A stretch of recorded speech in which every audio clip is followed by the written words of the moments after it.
Seja bem-vindo a mais um estudo do Grupo Metanoia. Grupo esse que tem a finalidade de estar estudando algumas cartas, os evangelhos, alguns livros da Bíblia, a fim de ter um crescimento maior na vida espiritual e na vida cotidiana também, né? O propósito do Metanoia é justamente se tornar, para que nós venhamos nos tornar cristãos mais relevantes, sociais e de comportamento, né? E não tem outra forma melhor do que estudar aquilo que está na Bíblia e aquilo que é vontade de Deus e aquilo que está dizendo a respeito do Senhor Jesus, daquilo que é descrito nas cartas, né? Escrita pelos apóstolos às igrejas, para dar um norte, para ensinar e fazer com que aqueles cristãos eles andem dentro de uma nova perspectiva de comportamento, uma nova perspectiva de vida. Então, o propósito nosso hoje é justamente isso, né? Velhas ideias com novos adeptos, fazer com que nós venhamos crescer também dentro dessa perspectiva. Então, seja bem-vindo. Para você que vai assistir aí, um bom dia, uma boa tarde ou uma boa noite, tá? Nós estamos encerrando já mais uma epístola, né? E dessa vez aos Efésios, carta escrita pelo apóstolo Paulo, e já estamos já no capítulo 6, e é um dos capítulos mais interessantes, né? Dentro do que ele escreveu aí para os irmãos em Éfeso. E é interessante porque aqui ele vai tratar de alguns assuntos espirituais, né? Aqui ele vai tratar de alguns assuntos que estão além da compreensão da matéria, né? Além da compreensão do que é físico, do que é visto. E para isso ele usa algumas ferramentas, algumas metáforas e algumas simbologias para trazer uma realidade espiritual, a fim de uma linguagem mais simples, né, de uma linguagem simbólica, trazendo essa realidade espiritual para um entendimento de como acontece no mundo espiritual. Talvez essa seja um capítulo no que a gente chama de batalha espiritual mais bem esclarecida, né, mais bem posta, mais bem direcionada, porque ali ele vai trazer algumas verdades que nem sempre estamos acostumados, né, a ter, a perceber ou estar inseridos. Mesmo que não sabendo, mesmo que indiretamente, nós estamos inseridos dentro de um mundo espiritual, e dentro desse mundo espiritual existe forças que vêm contra nós para nos prejudicar. Então Paulo ele vai trazer uma receita de como devemos agir nessas situações espirituais, né? Como nós vamos lidar de forma física com coisas espirituais. Como é que nós vamos adentrar dentro deste mundo espiritual, ainda que não enxergamos, ainda que não percebamos, né? Como é que nós vamos nos aproximar disso? Como é que nós vamos lidar com isso? Como é que nós vamos lidar com um inimigo espiritual? Como é que nós vamos vencer esse inimigo espiritual? Então, o capítulo 6 da carta aos Efésios é justamente isso. Paulo vai descortinar algumas verdades espirituais e nos dá ferramentas de como trabalhar isso na nossa vida, mesmo não vendo e não percebendo, mas sabendo que é uma realidade e que estamos dentro dessa realidade. Então, o capítulo 6 é um dos capítulos mais interessantes, tem uma figura de linguagem bem fortíssima, né? E eu vou estar, no decorrer do vídeo, eu vou estar discorrendo um pouco sobre isso, e espero que vocês venham gostar, porque eu curto demais esse capítulo, e é um capítulo que me acompanha sempre na minha vida, e tanto de observância como de vivência também, tá? Então, se preparem aí. Vocês vão gostar demais. Vamos lá. No capítulo 6, Paulo vai começar a carta dando algumas direções, né? Lembramos que nos capítulos anteriores, Paulo foi, na sua escrita, mostrando e endossando a figura de Jesus Cristo na vida daqueles irmãos, de um novo comportamento, de um novo padrão de vida, né? E dando conselhos e dando diretrizes de como eles deveriam agir uns com os outros, né? Fazendo-se, não tendo mais aquela separação entre judeus e não judeus, né? Ou gentios, como é o termo usado ali na Bíblia, né? Como os dois agora, professando a mesma fé, são unidos como irmãos, como um só povo, né? Não tendo mais a segregação religiosa judaica, não tendo mais essa discriminação e nem preconceito para aqueles que não faziam parte do povo judeu. Então você vai ver que os capítulos anteriores vai falar muito sobre isso, vocês vão lembrar, né, que vocês estão lendo. E agora Paulo vai dar outras diretrizes, né, também de comportamento, mas também ele encerra essa carta dando esse feedback espiritual daquilo que acontece ao nosso redor. Então, Paulo vai começar a carta mostrando e dando exemplo, citando ali um dos mandamentos, um dos 10 mandamentos, que é: honra teu pai e tua mãe para que se prolongue os teus dias aqui na terra. Paulo, quando ele traz esse texto, ele está dizendo para aqueles irmãos que todo princípio de obediência, né, ele é acompanhado de uma promessa. Como assim? Olha, qual é o princípio de obediência? Honre teu pai e tua mãe. Qual é a promessa incutida dentro desse princípio de obediência? Para que os teus dias nessa terra sejam longos.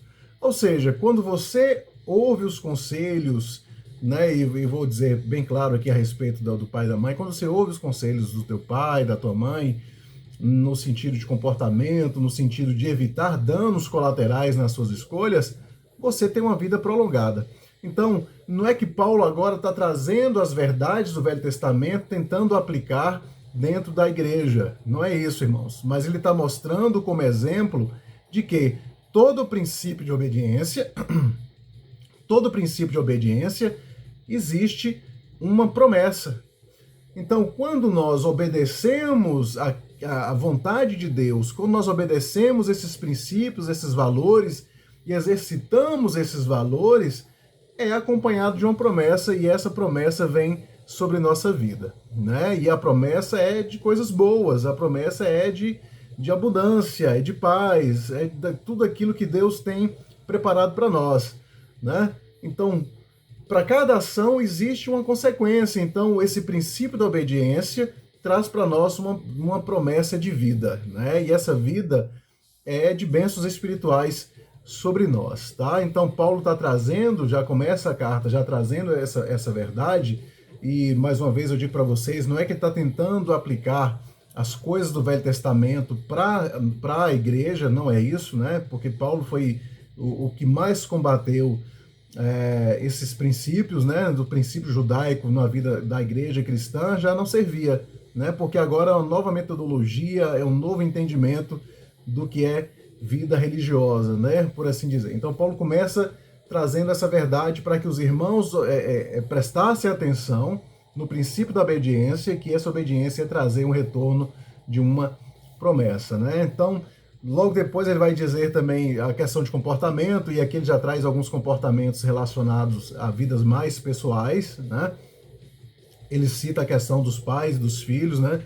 Que os pais não devem gerar no coração dos filhos uma inquietação, uma injustiça, mas pelo contrário, deve tratar o filho da melhor forma possível, assim também os filhos para com os pais, né, relacionado a comportamento dentro de casa, né, é o que Paulo está querendo dizer, que agora, quando nós nos tornamos cristãos, nos dá também uma responsabilidade para com nossos filhos, para com os nossos pais, também de bom comportamento e de bom relacionamento. Ele também vai falar a respeito dos trabalhos citados ali, e quando você lê escravos na carta, e literalmente eram escravos, porque era algo comum naquele período, né, terem escravos, né, porque existiam alguns fatores que se tornavam escravos, né, ou eram por dívidas, ou eram para poder juntar dinheiro. Então, assim, é uma série de fatores que tinha esse contexto de escravos, tá, irmãos? Não vamos levar ao pé da letra da forma como foi historicamente a nação brasileira ela fez com os negros vindo da África, tá? É um contexto um pouquinho diferente. A forma de escravos lá era diferente. Não estou tentando amenizar a situação escravo a escravo, né? Não é isso, né? Mas existem fatos históricos que eu não posso mudar. Existem fatos históricos que não tem como eu tentar transformar em algo ou tentar tirar isso, né? Então, o que acontece? Os escravos que eram convertidos naquele período, e vou tirar então esse termo escravos e vou colocar para nosso cotidiano como trabalho, né? Como empregado, como colaborador. Então, o que acontece? Vamos atentar para o princípio que está sendo ensinado nesse texto, tá? Então, o princípio que é aplicado nesse texto está dizendo o seguinte: olha, você que é funcionário, você que é colaborador, você que é empregado, saiba o seguinte: pelo fato de você ter um novo entendimento, de uma nova vida, de uma nova conduta, vocês vão trabalhar da melhor forma possível, fazendo isso não para agradar o seu patrão, mas fazendo isso como se você estivesse fazendo para Deus. Então, se você está fazendo para Deus, se você está fazendo para o Senhor Jesus, né, pelo entendimento do Senhor Jesus, o que acontece? Você vai fazer da melhor forma possível. E aí eles citam algo que é bem engraçado. Ele fala assim: olha, não trabalhe apenas quando o seu patrão estiver te vendo, né? Quando o seu senhor estiver te vendo, mas trabalhe da melhor forma possível. Ou seja, a vida cristã, irmãos, ela nos orienta que nós devemos ser os melhores em tudo e em todas as ocasiões. E os melhores não é ser superior a alguém, mas é que a nossa conduta, a nossa forma de operar, a nossa forma de andar, ela tem que exceder a forma medíocre de todo mundo. Eu, quando digo medíocre, é no sentido de ser mediana, né? No padrão mediano, onde todo mundo já faz isso, nós temos que superar o mediano, nós temos que superar o medíocre, sermos a mais, fazermos coisas a mais do que o que todo mundo já faz. O que todo mundo já faz, já faz. Mas a vida cristã, ela tem que me empurrar para ser melhor, para fazer melhor, para superar. E não depende da condição em que eu estou, né? No caso, o ter citado era aqueles irmãos que eram escravos, né? Que tinham pendências, que tinham dívidas, estavam presos a algum contrato. E também ele vai dizer: olha, vocês que são patrão, vocês que são dono de escravos, também tratai os seus empregados, os seus colaboradores com justiça. Sejam retos e corretos nas suas ações e naquilo que você propõe como acordo. E mais, se tiver escravos que professam a mesma fé que vocês, tratem eles da melhor forma possível. E também aqueles que não têm, tanto os que eram da família cristã, que faziam parte desse mesmo contexto, quanto os que não. Tratem todos a mesma igualdade. E lembrando que esses também, que são irmãos, têm com você um só Senhor. Então, no momento em que você está lá exercendo a sua função como patrão, no momento que você está lá exercendo a sua função como empregado, não confunda as coisas pelo fato de vocês serem irmãos de crença. Não usem disso para poder tentar ter vantagens, para poder usufruir de benefícios, mas façam da melhor forma possível e também tratem todos como igualdade. Lembrando que quando você sai dessa condição, você é igual. Então não há escravo, não há senhor, não há patrão, não há empregado. Todos estão dentro do mesmo patamar dessa igualdade na perspectiva de reino de Deus. Então você pode trabalhar aqui, mas lembrando que amanhã você vai sentar na mesa junto com seu patrão, junto com seu empregado. Vocês vão compartilhar da ceia, vocês vão compartilhar da comida, sendo iguais, não havendo mais essa distinção. Então saiba separar. É isso que Paulo está dizendo, ó, saiba separar. Enquanto você estiver debaixo dessa autoridade para trabalho, trabalhe da melhor forma possível. Saindo daí, se vocês encontrarem na comunidade, tratem agora como iguais, né? Mais uma linha de comportamento. Então Paulo ele vai encerrar no quesito daquilo que ele estava escrevendo nas outras cartas, esses conselhos, né? Esses ensinamentos para que os irmãos pudessem crescer dentro dessa perspectiva como comunidade, tanto em vida comunitária quanto na vida pessoal também. Dizendo que a nova mentalidade de Cristo em nós nos força a ter posturas melhores, tá? Essa é o princípio maior da carta aos Efésios, né? Então Paulo vai encerrar esse conteúdo de ensinamentos e de esclarecimentos e de vida de conduta até aí, porque a partir daí agora ele vai mudar um pouco o teor da carta, tá? E nós vamos entrar nessa perspectiva agora.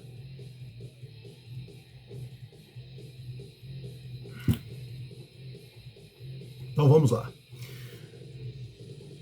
Paulo vai trazer uma realidade espiritual bem interessante, irmãos, né? Ele vai descortinar algo que é uma realidade. Ele vai descortinar algo que é existente, que está aqui, fazendo parte da nossa vida diária, mas agora ele está abrindo os nossos olhos para perceber que existe uma realidade espiritual que nós estamos envolvidos, querendo nós ou não. Tendo ciência disso ou não, sendo cristão ou não, todos vivem debaixo de uma realidade espiritual, no qual existem forças, tanto para o bem quanto para o mal, agindo de forma com que nós, percebendo ou não, somos envolvidos dentro dessa perspectiva. A vida espiritual ela é muito mais real do que propriamente a nossa vida física, né? Existe sim dois poderes que estão ao nosso redor, nos envolvendo dentro dessa perspectiva. Quando é o reino de Deus, o reino da luz, nós somos agraciados por essa perspectiva de anjos, do auxílio divino em nossa vida, do cuidado de Deus na nossa caminhada, da forma como nós somos ensinados a andar de forma correta, no caminho certo, escolhendo o que é certo, né? E também há os poderes das trevas, no qual também tentam nos derrubar, no sentido de trazer situações que vão fazer com que eu perca essa noção de entendimento da escolha. Eu vou tentar ser um pouquinho mais claro. O reino das trevas, ele traz uma perspectiva para a minha vida, no qual eu sou colocado em situações que eu vou ter que exercer a minha escolha, que eu vou ter que exercer o meu conhecimento sobre o assunto naquilo que vai me fazer bem ou naquilo que vai me fazer mal. O diabo, ele não tem poder para me pegar e colocar para fazer algo errado, mas ele vai criar situações no qual eu posso ser envolvidos e perder toda a percepção do que eu deveria fazer ou não, ou daquilo que vai agradar a Deus ou não, ou daquilo que vai me fazer bem ou não. Então, por mais que eu tenha escolhas sobre determinados assuntos, e é diferente, irmãos, uma hora eu vou falar um pouco mais sobre livre-arbítrio e sobre escolhas, né? Que aqui não encaixa o livre-arbítrio, cabe escolhas, por mais que eu tenha a escolha de fazer o que é certo, então eu escolho fazer certo ou escolho fazer errado. Então, o que acontece é que a influência do reino das trevas sobre nós, ele vem justamente para fazer com que eu perca o foco ou que eu saia do alvo, ou que eu deixe de mirar no alvo, né? No caso aqui o alvo é Deus, e passe a ter uma conduta de vida que vai me levar para um lugar longe de Deus, né? Então Paulo, dentro dessa ótica, ele vai abrir os olhos daqueles irmãos para dizer que existe uma realidade espiritual. E como é que nós lidamos com essa realidade espiritual? Sabendo que eu sei que tem um reino de trevas que tenta me levar, ou que tenta fazer com que eu perca a minha fé, que eu perca a minha salvação, que eu volte a me tornar escravo do pecado, como é que eu vou lidar com isso? E aí que Paulo entra dando algumas dicas, né? Ele começa dizendo que no reino espiritual, né, tanto da luz quanto das trevas, existe uma hierarquia, né? Pense você, no nosso reino físico aqui na Terra, vamos colocar aqui, a nossa nação brasileira, existe o presidente, existe os governadores que tomam conta do estado, existe os prefeitos que tomam conta da cidade, existe os vereadores que tomam conta de lugares mais individuais dentro dessa cidade, existem associações de bairro, líderes de associação de bairros, enfim. Paulo ele vai citar que no reino espiritual também existem essas hierarquias. Existem principados e dominadores das trevas, existem demônios, existem... Eu não vou estar citando aqui propriamente, que vai me levar muito tempo, falar de forma sistemática sobre essas questões de hierarquias, mas só para você entender, existem posições no reino espiritual de domínio. Então Paulo vai dizer para aqueles irmãos, olha, fiquem atentos, porque nada do que nós fazemos aqui é somente terreno, existe uma verdade espiritual. E essa verdade espiritual está entrelaçada também com essas hierarquias de domínios e de tudo que compõe um espaço, né? De tudo que compõe um lugar, de tudo que compõe uma nação. Né? E a batalha espiritual é muito mais profunda que isso, né? Se a gente for entrar dentro dessas perspectivas, e aí eu teria que fazer um outro vídeo só explicando sobre o que é batalha espiritual, sobre principado, papapá. Não é o meu caso aqui. Eu só quero mostrar para você o que Paulo está dizendo, que existe esses conceitos espirituais que são bastante visíveis para nós. Tá? Então, já que eu sei que existe essa hierarquia, então Paulo ele vai trazer uma vertente simbólica na figura de um soldado romano. Né? Então ele vai trazer elementos que compõem uma armadura de um soldado romano, trazendo para nós que também, já que nós estamos envolvidos nesse mundo espiritual, e já que nós estamos dentro de uma batalha, que também nós estejamos preparados para essa batalha. Ora, numa guerra ninguém vai despreparado a peito nu. Né? Você vai sempre se armar, você vai colocar os adereços e os aparatos para ir para essa batalha. Então Paulo fala assim, olha, de forma simbólica, de forma espiritual, eu vou ensinar para vocês uma metodologia para que vocês, sabendo que estão fazendo parte de um mundo invisível, vocês então estejam preparados para lidar com esse mundo invisível. Então, de forma simbólica, de forma metafórica, eu vou dizer para vocês que existe uma armadura de Deus. E essa armadura de Deus eu vou conjecturar na figura de uma armadura romana. E aí, dentro dessas peças que compõem uma armadura romana, existem umas verdades, uns princípios do reino de Deus que fazem com que você venha lidar melhor com essas situações.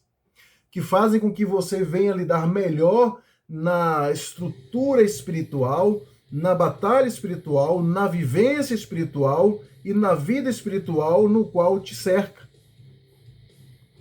Então Paulo ele vai estar fazendo trazendo essa linguagem justamente para esse entendimento, tá, irmãos? Então, lembrando que se nós vivemos no mundo espiritual e nós temos forças que vêm contra nós, e que tudo que faz parte da nossa vida não é somente na questão física, né? Ele vai citar lá dizendo, olha, nós não lutamos contra a carne nem sangue, olha, nós não lutamos contra aquilo que é humano, contra aquilo que é que é corpo, contra aquilo que é atividades interpessoais e pessoais de conjectura física, mas nós lutamos com seres que estão nas regiões celestiais, nas regiões espirituais. E são esses aí que nós temos que ficar preocupados e atentos como é que nós vamos lidar com isso. Então, a briga não é com o meu pai, a briga não é com o meu colega de trabalho, a briga não é com o meu vizinho. A briga é com o que está no entorno espiritual, né? A influência que é causada, como eu disse anteriormente, nas situações no qual nós nos encontramos. E aí Paulo vai dizer, olha, existe uma armadura de Deus. E aí na armadura de Deus, ele vai colocar essa armadura romana como símbolo, como uma metáfora de como nós devemos nos vestir para estar preparados para essa batalha. Tá? Tá dando para entender? Então ele vai começar, olha, vocês vão colocar o cinto da verdade, né? Você vai colocar o cinturão da verdade. O que seria esse cinto da verdade, irmãos? Quer dizer que, de forma prática, tá? Eu vou estar trazendo, por mais que eu traga aqui as alusões desses aparatos, mas também a verdade que está por trás deles, tá? O cinturão da verdade, o cinto da verdade, Paulo está dizendo, olha, quando você coloca um cinto da verdade, você está dizendo que em você só há verdade. Você tem uma vida transparente, pautada, engajada na verdade.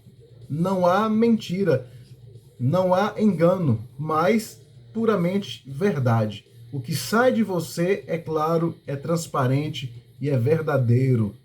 Tá? É isso que Paulo está dizendo. Não é somente viver na verdade da questão, na verdade do evangelho, mas é minha vida ser uma verdade, é ser um livro aberto no qual eu estou pronto para ser lido. Aí Paulo fala, olha, coloca a couraça da justiça. A couraça da justiça, ela vai simbolizar, ela vai dizer que verdade, que Deus, ele é a minha justiça. Eu estou debaixo de um juiz, no qual esse juiz, ele julga em justiça a minha vida. E olha que interessante, irmãos, quando é viver em justiça, eu estou dizendo que Deus está apto para julgar todas as minhas ações.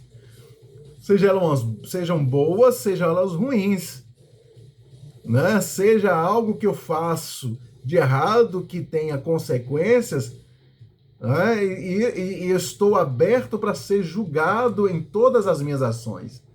Quando eu coloco a couraça da justiça, eu estou dizendo, olha, Deus, você é o meu juiz e eu estou debaixo da sua justiça, então seu julgamento está sobre a minha vida.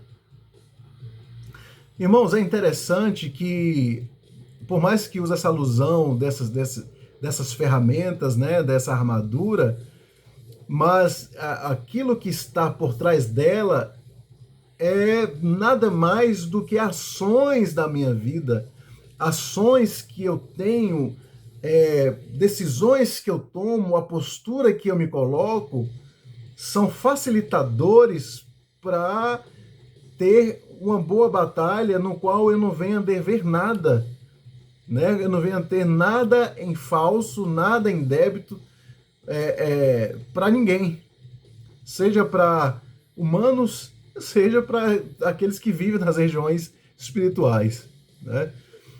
Aí ele vai falar assim, olha, calcem também os seus pés com sapatos da preparação do evangelho e da paz. Isso quer dizer que aonde eu caminho, que onde eu ande, que por onde eu passe, que a minha vida cotidiana, ela seja um anúncio das boas novas de Cristo e que eu venha promover a paz onde eu chego. Ou seja, que eu seja uma pessoa pacificadora. E dentro dessa perspectiva pacificadora, eu promovo essa boa nova de Jesus Cristo, de tudo aquilo que nós aprendemos sobre o perdão dos pecados, o amor de Deus ao homem, a ponto de enviar Jesus Cristo, de todo esse contexto, irmãos. Eu tenho que, como obrigação, de promover a paz e de promover a boa nova na minha vida cotidiana, né? Onde eu andar. Depois ele vai falar que nós devemos pegar o escudo da fé, com o qual nós apagamos ou nos protegemos contra todos os dardos ou todas as flechas ou tudo aquilo que é lançado do inimigo contra nós como proteção. Esse escudo da fé, irmãos, é justamente as convicções que você tem de quem você é em Deus, né? De quem Deus é em você e de como eu devo ser com os princípios e os valores agora estabelecidos na minha vida, com a nova mentalidade de Cristo. O escudo da fé nada mais é, irmãos, eu me protejo de tudo aquilo que é enviado do inferno, trazendo dúvidas ou trazendo ações que venham fazer com que eu me esmoreça, com que eu me enfraqueça ou com que eu venha perder esses princípios na minha vida. Então o escudo da fé é justamente para proteger dessas situações, né? Depois ele vai dizer, olha, o capacete da salvação. O capacete da salvação, irmãos, ela é a plena convicção de que eu estou em Deus, de que a minha mente e os meus ouvidos estão blindados para sugestões, para palavras, para coisas que são inseridas, no qual vai fazer com que eu perca a convicção da fé em Deus, da salvação que é posta em Cristo Jesus. O capacete da salvação, ele me blinda do sofisma e das fortalezas que são construídas na nossa mente, né? Sofismas são mentiras que são construídas e vão tomando uma proporção tamanha que eu já não consigo mais identificar que é uma mentira. E eu pego aquela mentira que se torna uma verdade na minha vida. Então, sugestões, palavras, conceitos que vêm sobre a minha mente, que faz com que venha nublar o meu novo entendimento de Cristo, o capacete da salvação, ele vem justamente me blindar disso. Fazer com que a minha convicção de fé, convicção de salvação, convicção do Senhor Jesus estejam bem alicerçados e firmes na minha mente, para que eu não perca essa característica e essa perspectiva de quem eu sou. E por fim, a espada do Espírito, que é citações da própria palavra de Deus. No texto vai dizer que a palavra de Deus, ela é como uma espada de dois gumes, que ela consegue cortar e fazer a divisão entre o que é carnal e o que é espiritual. É basicamente o que a Bíblia vai dizer quando fala que a palavra de Deus é como uma espada de dois gumes que entra dividindo o natural do sobrenatural. Ela consegue dividir o que é carne e o que é espírito. Ela consegue discernir, consegue fazer a divisão cirúrgica, né? Ele vai ter um termo, né? Entre a medula e os ossos, ela consegue ser bem precisa. Então a espada de Deus, ela age na minha vida quando eu cito situações e quando eu tenho essa convicção de algumas palavras na Bíblia Sagrada e eu falo essas palavras, ela vai em direção com uma ação como uma espada de dois gumes que consegue dividir, discernir, consegue separar aquilo que é carnal e aquilo que é espiritual. E quem a recebe como uma espada direta em sua vida. E isso vale também para as questões espirituais, irmãos. Quando eu cito a palavra de Deus, nos momentos que eu tenho relacionado ao reino das trevas, que vem tentar trazer essa confusão, e eu cito a palavra de Deus, é como uma espada que vem aniquilar esse tipo de ação.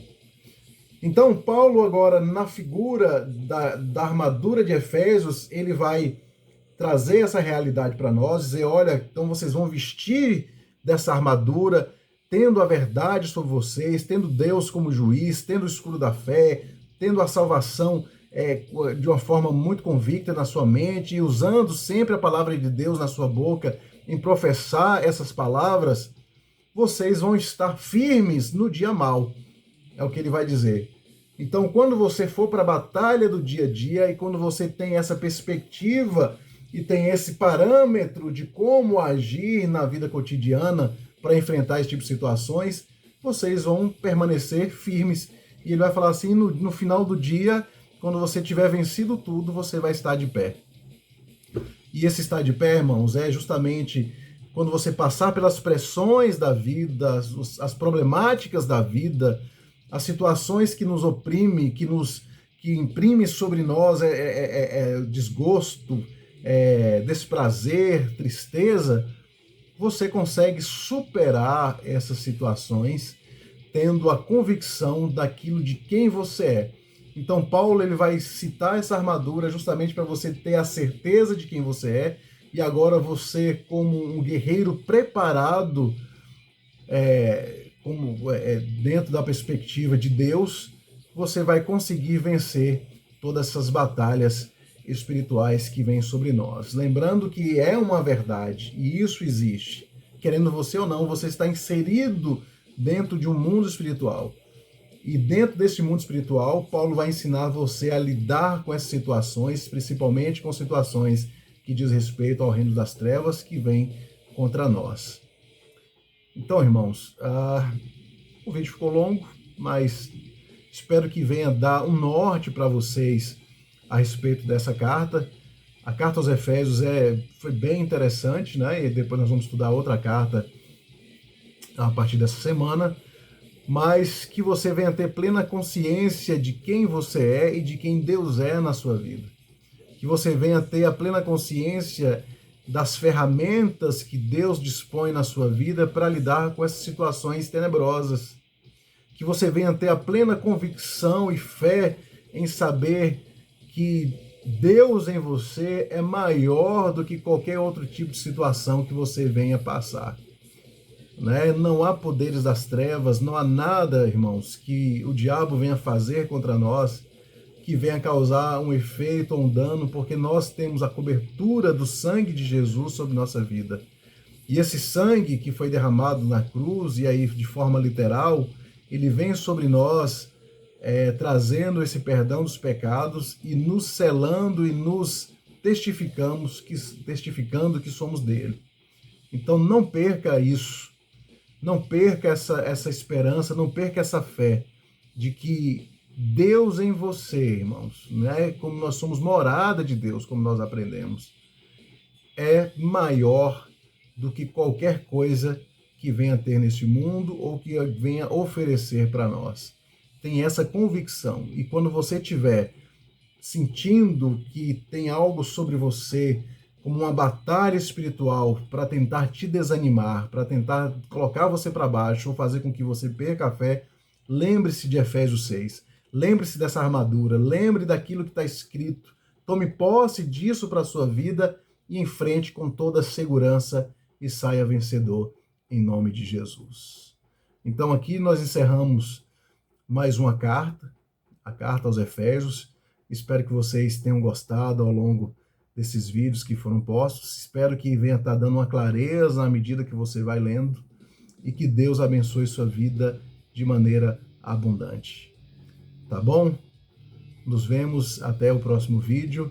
Fique com Deus e até mais.